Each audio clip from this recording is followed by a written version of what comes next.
رسول اللہ صلی اللہ علیہ وآلہ وسلم سب لوگوں سے زیادہ جواد سخی تھے، اور رمضان میں دوسرے اوقات کے مقابلے میں جب جبرائیل علیہ السلام آپ صلی اللہ علیہ وسلم سے ملتے بہت ہی زیادہ جود و کرم فرماتے ہیں۔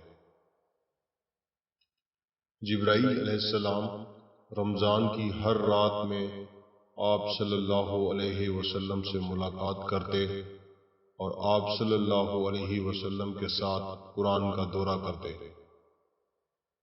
غرض نبی کریم صلی اللہ علیہ وسلم لوگوں کو بھلائی پہنچانے میں بارش لانے والی ہوا سے بھی زیادہ جود و کرم فرمایا کرتے تھے۔